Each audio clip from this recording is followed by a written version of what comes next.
listeners, and welcome back to another evening of horror and delight. That is, if you find delight to mean horror, then you are in the right place, because the Slanted Hallway always delivers on both. Right on time, and you don't have to tip the driver. But if the driver does give you a little lip, you remind them that terror is always free. Oh, Mr. Narrator, you know something that's not free, but definitely $15 well spent? I'm talking about PC Martin's Unbreakable Pocket Protectors. PC Martins are the only guaranteed pocket protectors to not only keep your writing utensils in an orderly fashion, but also help you look stylish around the office. They come in all brilliant CMYK colors: cyan, magenta, yellow, and K-Sports red. PC's pocket protectors are made from the strongest steel $15 can buy and can protect part of your chest from a small volley of gunfire.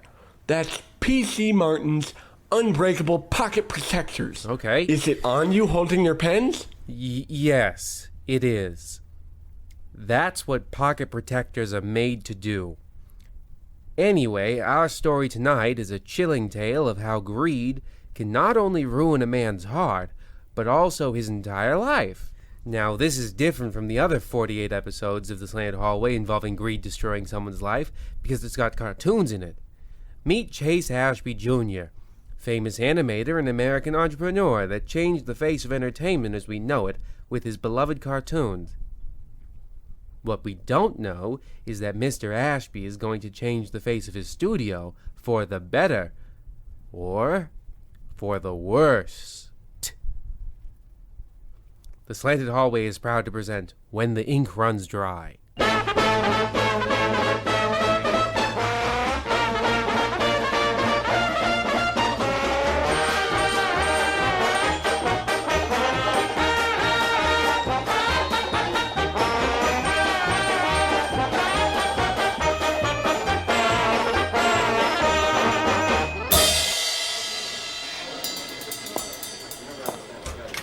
Mr. Ashby, sir, do you mind just signing off on the final look for Boogie the Bear Cow Ape's new handgun design? Not now, Madison. Let me address the cartoon drones first. Hello, Mr. Ashby! Fellas, Mr. Ashby was my father, who is long dead and rotting in hell along with my coward of a brother. Call me Chase. Hello, Chase! All right, one more time, but a little more informal. I want to seem likable around the office. Howdy, Chase! Well, now that's too informal. I don't want a bunch of cowmen working for me. Speaking of which, I just realized an animator over there is a woman in drag. Don't think I didn't notice. Simmons, dock that woman's pay accordingly. Oh, sir, that's Frida Kahlo. You hired her to do the animated talking heart and eyebrow musical. Well, deport her too, then. I left Mexico and Rivera for this? Welcome to the cartoon industry, Mrs. Kahlo. Back to work, fellas. Let's hurry it along, Simmons, to this board meeting. Is everyone accounted for, Madison? All the executives were notified and should arrive on time, sir. Good. Great. Perfect. One more. Superb. I have some big news to announce at this thing, maybe even life-changing to some. Especially to that janitor over there. Hey, I'm in the studio today, so pretend you're cleaning, son. You got it, Dad. Attaboy. With that work ethic, you'll be sweeping up $100 bills with that broom, especially if there's another spill in the money room.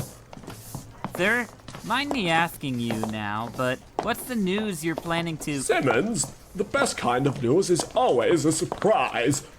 Like that time I surprised my animating partner with that court document that showed all his lifetime of cartoons and ideas were actually legally mine. Oh, the look on his face. Oh, all the money he lost. It was priceless. Oh boy, I think we all learned a solid laugh. Didn't we, boys? Come on, laugh with me. Come on, boys, laugh. That was Wow. Oh, we've made it to the boardroom and everyone's here. Excellent. Everyone take your seats and let's get this going. Madison, get the doors. Good. It's excellent to see everyone is here and could make it to this mandatory company-wide meeting. Oh, Mr. Ashby, Mr. Klein, head of marketing, couldn't make it. His daughter is still very sick. Okay. Well, have him terminated immediately. Push his desk out into the street and paint over his parking spot. That's in order. With gusto, sir. Excellent. Now everyone is here. It's so wonderful to see all your bright, smiling, sweaty white faces. Cushing, my dear boy, how are things in R&D? Smashing, sir. We're ahead of schedule on development of those 3D cartoons you ordered us to look into, and we've created several shorts involving this lamp and bowl. Sounds good, but when you get around to writing a feature with this claymation technology, make one involving toys living out an existential nightmare.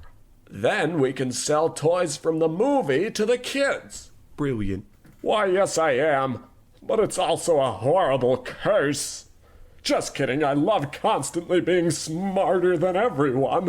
But that's not why I asked you all to be here today. I wanted to talk to you all about the future of the Ashby Studios and the Ashby Company. Sir, let me be the first to say, and allow me to speak for everybody in this room, it has been an incredible 20 years working for you, sir. We couldn't have made it this far without your leadership and vision.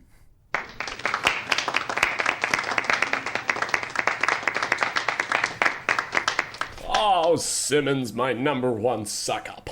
I remember when you started as a pencil pusher. Then I put you in charge of making animator pencil push cartoons out of them. What great memories. Well, anyway, I talked it over with our top executives, Mr. Ford and Mr. Evans, and we've decided to do a total 180 on the whole cartoon business thing. Do what? That's right, gentlemen. Effective immediately, we're shutting down all animation production, along with the art studios and the art division in the Ashby Company. Oh, Cushing, that means you can ignore all that advice I gave you. You should throw out all those stinky clay figurines, but it was a good 127 months of work. Here's a high five. Whoops, too slow. All right, everyone calm down and give me a minute to explain myself here.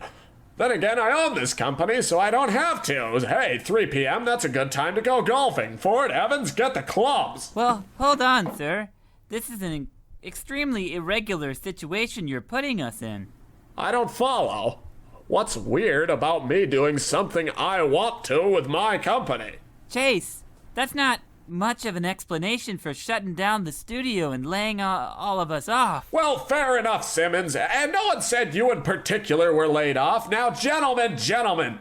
When I was just a boy, I had a simple dream once. A dream about a cartoon bear cow ape trying to pilot a dirigible into Nepal to rain bombs all over that country. In my youthful imagination, I could see the flames licking right up the sides of their homes as the people ran out into the street and questioned the existence of any kind of god. Then I had another dream about starting a cartoon studio to make lots of money off of said cartoon creature. Thusly, Boogie the Bear Cow Ape was born, and he was a hit, a tremendous hit. I built a whole empire based off of the beloved animated features and television shows, including Fudd the Mud, the Tweedledees, Dreamtown, and the Henry Kissinger Cartoon Hour. But boys, I'm not going to lie, I conquered the animation and film industry over the last 20 years, and quite frankly, I'm bored. I need a challenge in my life, and not just to swim out of my money pool every morning, and once again in the evening. That's when you take a long, hard look into that bathroom mirror at 3 in the morning and you say, cars. I should be building cars, and that's what Mr. Ford and Mr. Evans both agree is probably our best course of action for this company because they both agree with me. Truly a genius move, Mr. Ashby. God, I could kiss you deep. Oh, and that's where the artists in the studio come in, Simmons. We need them to draft out some stellar car designs and build them. You'll figure out the details, but I have some thoughts on the designs already. I was thinking having the cars with lightning bolts on the side to give them extra boost of speed. Boom, boom, boom. That's the sound it's going to make in the street, gentlemen. Now make it happen. Chase, I'm sorry. I might be speaking for everyone again, but this all seems a little crazy. Shouldn't it be a vroom, vroom, vroom? But to turn our backs on these beloved cartoon characters we created, I feel that might be hard for some folks to... You're on thin ice, Simmons, but what do you mean by that? Well, sir, I reckon there's a lot of children and maladjusted man children who would be upset to see these characters essentially die. I mean, when a true artist creates a masterwork, the piece takes on a life of its own. I believe it was the Greeks who... And now it's 3:03 p.m., which is still a good but not ideal time to golf, so we gotta run. I'll see you all bright and early tomorrow, and make sure you're all wearing greasy mechanic overalls. And Simmons, if you could lose a front tooth by tomorrow, it would give you a lot of character. And this, think of some swell car names, like, I don't know, the Ashby Chaser. Oh, I love that. That one has a wonderful ring. Seems like Mr. Chase Ashby Jr. has cars on the brain and wants everyone who works for him to think the same way, but what he doesn't know is it's going to drive him straight onto the freeway which leads to the 405, and if you don't get off at exit 36, well, Mr. Ashby is going to end up right in the Slanted Hallway. Or is it exit 35? In any case, he should be heading east on the interstate. Oh, Mr. Narrator, always caught up in directions, when you should be getting caught up on something reasonable, like pocket protectors. That's right, folks. I'm talking about PC Martin's unbreakable pocket protectors. PC Martins are guaranteed to never break on you, even in your most desperate pencil or pen moments. Why, it's even possible that Martin's pocket protectors could survive the heat death of the entire universe. That's PC Martin's unbreakable pocket protectors. The pocket protectors that's guaranteed to outlive you. You know, they say whales will outlive us all so long as they don't develop nuclear armaments and nationalist ideals. Maybe they start a world war with those greedy sea turtles. I've seen how they hoard all the seashells for themselves. That won't stand under whale law, which is the law of the whole ocean, I say. Anyway, let us now return to Mr. Ashby, as he has indeed sped through a stop signal without looking, and has gotten a very large ticket from the Slanted Hallway. Coming!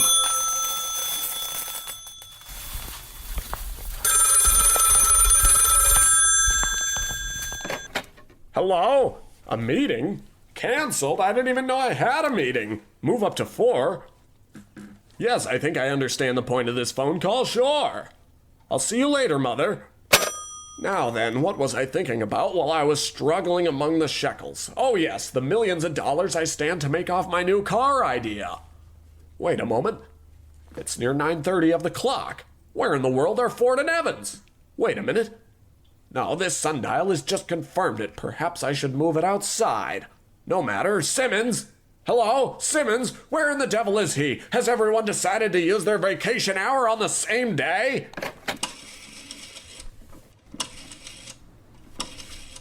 Yes, hello, Patsy. Can you connect me to Simmons' office? Thank you. Well, now that's strange. No answer. He's always supposed to answer my calls. I'll have him fired for this.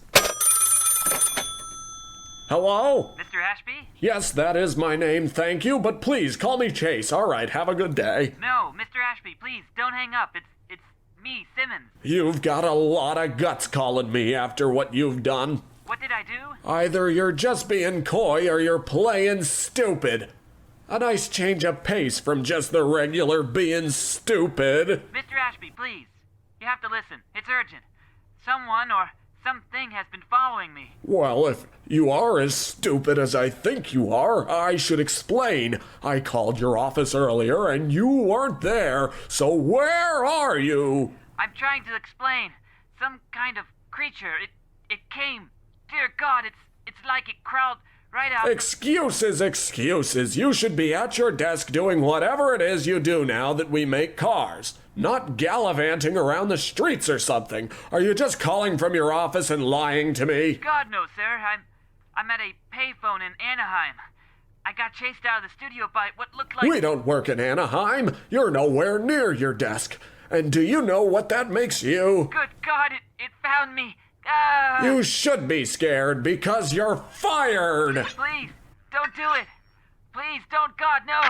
Ah! As I suspected, but begging isn't gonna help you now. And by the way, it's very impolite to smash watermelons on the phone. Oh, great.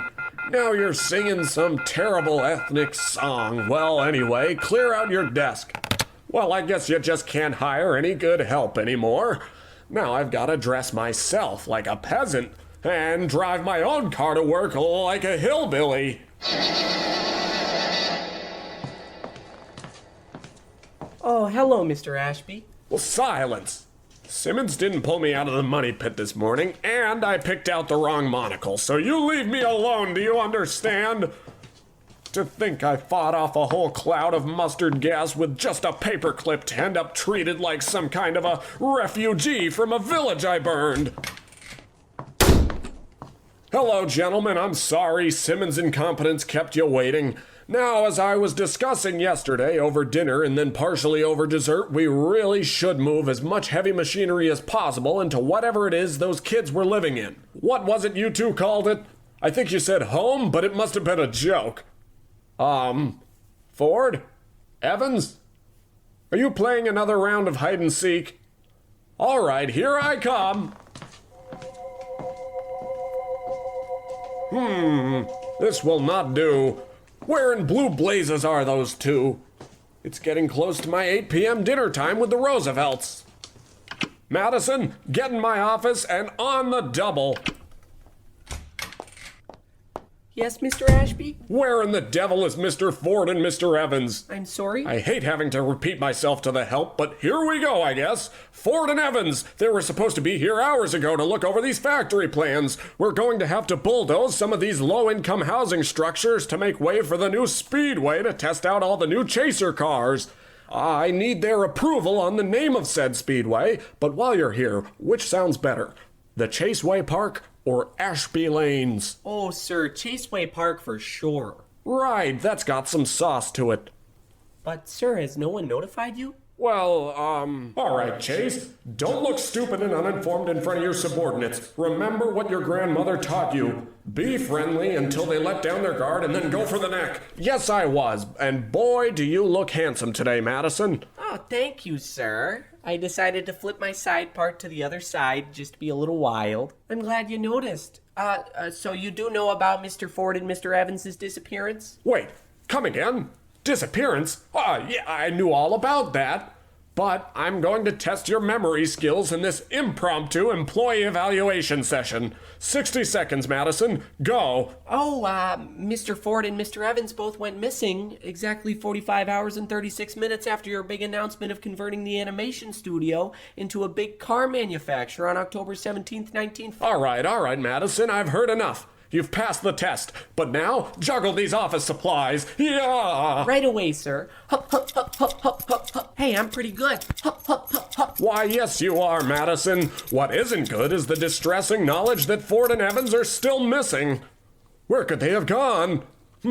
Maybe, just maybe, I sound a little paranoid here, but the two of them decided to conspire against me to create their own car company and then tried to break into my home and to murder my wife while I was asleep. Well, joke's on you, Ford and Evans. I always sleep with my eyes open and a blade under my pillow. This blade right here, Madison. Isn't it beautiful how the evening light dances on the blade's edge like that? See all 7 of those notches on the handle right there? That's where I had to take care of a labor dispute not too long ago. Boy, oh boy, the crimson tide you helped me unleash, Knife Bert. Mr. Ashby, I have a very distraught woman covered in what looks like a burgundy wine to see you. She says her name is Mrs. Evans. I'm trying to remember if I was two-timing Evans's wife behind his back or not. In any case, I'm bored of Madison's juggling. You may send her in. Oh, Chief!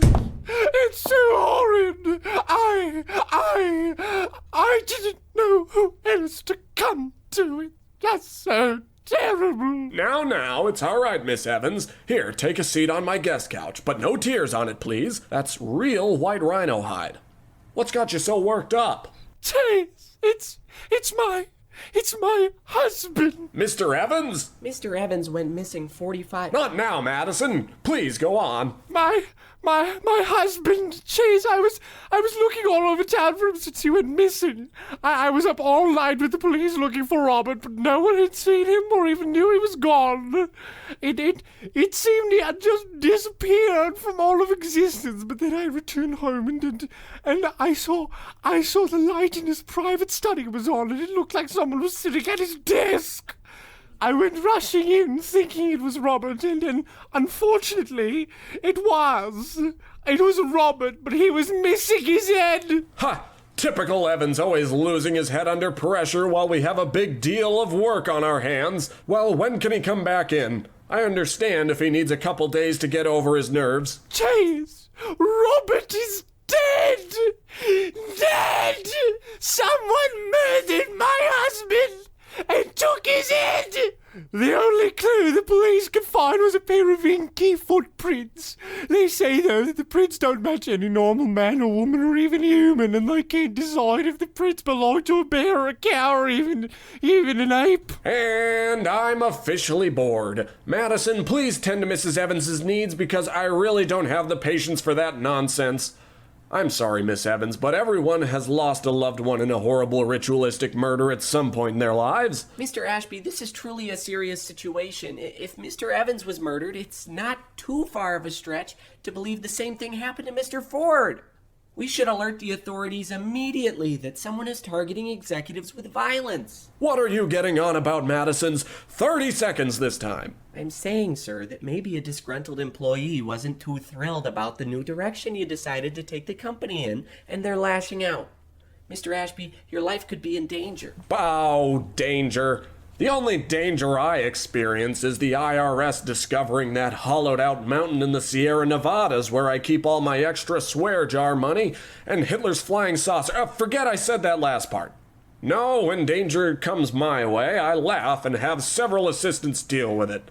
Out of sight, out of mind, I say. Speaking of which, Madison, I need you to console the widow Evans. Grieving always grosses me out. I'm going to walk off all these pesky emotions of anxiety for my friend's death and my own mortality at the hands of some mysterious murderer of my own potential making. Might as well inspect the old animation studios and make sure we don't have any spare office chairs left. We need all available chairs to finish my incredible blanket fort. Fort Triumph. But, sir, you... The only but I want you to think about is Mrs. Evans's. That rhino hide sofa isn't really meant for prolonged sitting and sobbing. Chase out. Oh, and hold all my calls.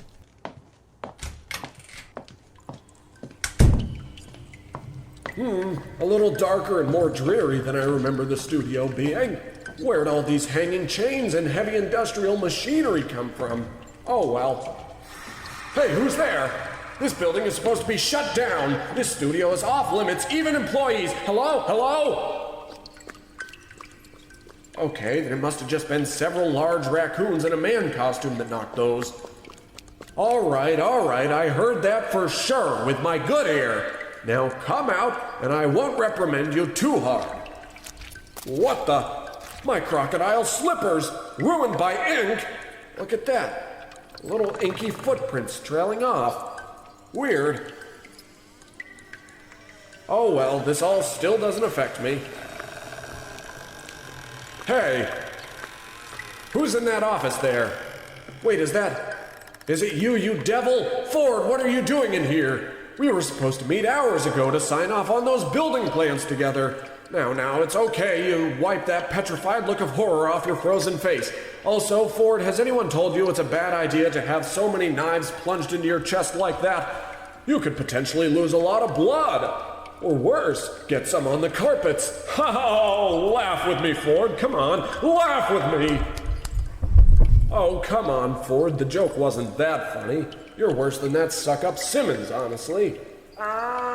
Would you look at that? Looks like I made another whoopsie-doodle, Mr. Ashby. Who's there in the darkness? Wait a minute. I know that voice, but that's impossible. I invented that voice. And I drew and hand-inked all those physical features, too. You're Boogie the Bear Cow Ape. But how? Shucks, Mr. Ashby. I don't know, I'm just a simple two-dimensional character that likes to laugh and play and dance and start businesses to catch cats. And also that one time I conquered Mars with Santa Claus. And that other 589 times I dressed as a lady to seduce that dastardly deacon the Pope. Oh, a classic. I love that one bit we used 589 times, but that doesn't answer my question, you physical animation apparition. Well, geez, Mr. Ashby. I guess when I heard you decided you weren't gonna make no more cartoon features involving me and my annoying antics anymore, I done just got right steamed.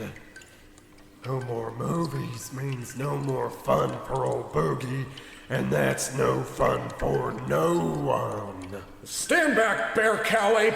I ain't afraid of you. I created you. Maybe if I close my eyes, I can wish you away like in The Fairy Who Made Taxes Go Away. That's right. I'm thinking you away, you thought form entity.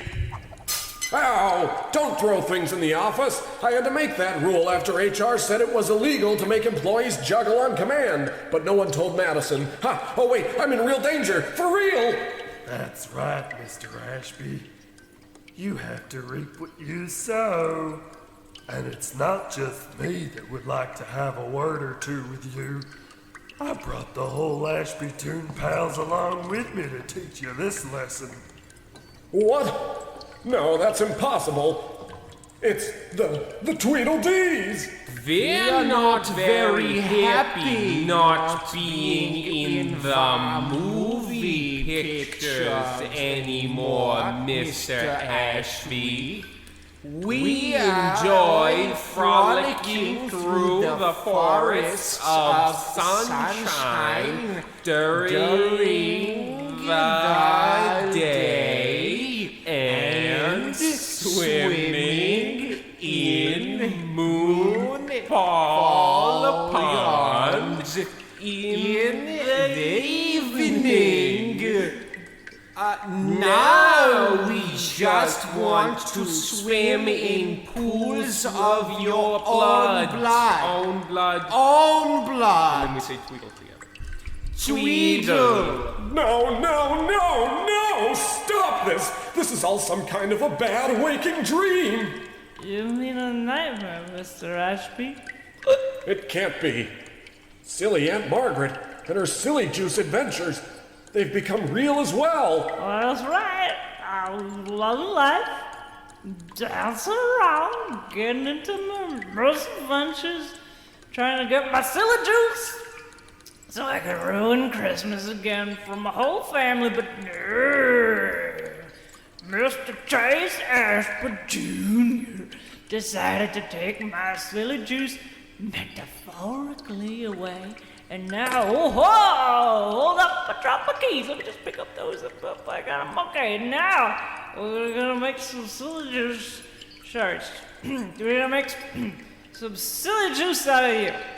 This woman is extremely inebriated off cheap malt liquor, but she has made some salient points that cannot be disregarded. No! Even you, Cartoon Kissinger! This truly can't be happening! It's not a matter of what is true that counts, but a matter of what is perceived to be true, Mr. Ashby. In any case, I believe all parties agree that murder is wrong, but if I cover my eyes with my hand, I can't see what is stabbing with this large sickle. We can also agree that whoever controls your blood flow controls your life, which I believe that will be Mr. Boogie. Thanks, Henry. It sure will be.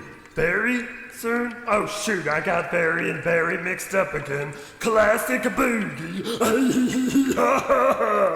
Get back, all of you! You animated freaks! I'm warning you! These hollow threats, Mr. Ashby, you're beginning to sound sillier than that passed-out woman over there. I'm here. I'm here just resting my eyes before we go through with the billing of Chase Ashby. What? What did I say? What's the billing? What? You know, your father too on your mother. It's true. I didn't Okay, silly Aunt Margaret. You might have to hang back. You got a little too silly for the murdering now. No, please stop! I created you all! You can't do this to me! You may have created us, but we can certainly end you, Mr. Ashby. Without the cartoons, we lost our jobs of entertaining the masses, bringing joy to children all around the world. And without that, we're nothing. Wait, that's what this was all about? Why didn't you fellas just say that earlier? If you need jobs, I'm the man to talk to. I can get you all working on the ground floor of Ashby Autos, or Chase Chasers. I'm still figuring out the new name. You get a wonderful new start helping me build this company together. Well, gosh, we didn't know that was an option. Come to think of it, I'd enjoy building cars. Gentlemen and drunk woman, I believe we have reached a compromise. Yeah, sure. Let's just forget all this murder business and head over to Huma Cartoon Resources and get your applications rolling. Right this way, fellas. Be careful not to step and slip in Mr. Ford's people juice, silly Aunt Margaret. That's where I'm stood. Oh, great. I ruined family Christmas again. Whose turkey is this? Oh, Aunt Margaret, that's Mr. Ford's head. Oh, laugh with me. Oh, laugh with me.